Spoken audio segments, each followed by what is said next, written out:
छत्रपति शिवाजी महाराज की जयंती है और बड़ी विडंबना है कि आज जिस मुद्दे पर मुझे बात करनी है, किसान, खेती, उन्हीं के बारे में कहा जाता है कि उनकी सेना को भी आदेश था कि किसी किसान का अगर अनाज खाना है तो पूरा पैसा चुकाना है उसको, और किसान को मान सम्मान के साथ हमेशा, चाहे वो पक्ष हो विपक्ष हो, ये उनकी सोच थी किसान के प्रति। और आज हम जिस सरकार के राज में यहाँ बैठे हैं देश में, यहाँ पर संभवतः पहली बार, और मैं बात इसलिए बोल रहा हूं कि गैर कांग्रेस सरकारें देश में पहले भी रही हैं, देवेगौड़ा जी रहे, वाजपेयी जी रहे, बाकी प्रधानमंत्री भी रहे, लेकिन पहली बार देश में जो रेड लाइन थी कि व्यापार समझौते में, द्विपक्षीय समझौते में, WTO में, FTAs में, जहां पर भी हो, लेकिन हमारे अन्नदाता और दूधदाता, हमारे किसान समाज को, किसानों को कभी भी किसी भी सरकार ने इस हाशिए पर लाकर नहीं रखा है। और आंकड़े बड़े स्पष्ट हैं। पहली बात तो अमेरिका जब भी कोई अनाउंसमेंट कर रहा है द्विपक्षीय, पहली बार देखा है कि वहां के राष्ट्रपति सोशल मीडिया पे पोस्ट कर देते हैं कि ये होने वाला है, चाहे वो भारत पाकिस्तान का युद्ध विराम हो,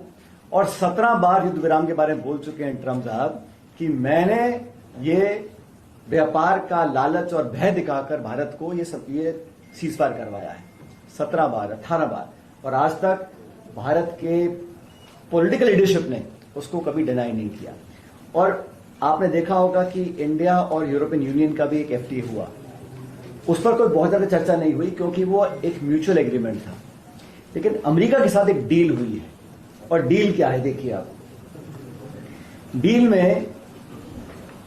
भारत के ऐसे करोड़ों किसान हैं जो कपास, सोयाबीन, मक्का, इनकी खेती करते हैं, और भारत ने ये एग्री किया है कि हम अपने देश के जो बाजार हैं वो अमेरिका के खाद्य पदार्थों के लिए खोल देंगे। जो सब्सिडी अमेरिका देता है और जो हम देते हैं उसकी तुलना ही कर सकते हैं। और भारत के जो किसान वर्ग के लोग हैं उनसे कोई चर्चा, कोई संवाद आप विपक्ष से भूल जाइए। मुझे लगता है कैबिनेट में चर्चा नहीं हुई होगी, लेकिन जो किसान संघ है और भाजपा की आप अगर इतिहास देखिएगा, सरकार बनने के तुरंत बाद 2014 में पहला संशोधन मोदी सरकार क्या लेकर आई, जो हम लोगों ने बनाया था जमीन अधिग्रहण कानून, उसका संशोधन करने के लिए, ताकि व्यापारियों को, जमीन खरीदने वालों को राहत मिले, इसलिए उन्होंने किया था।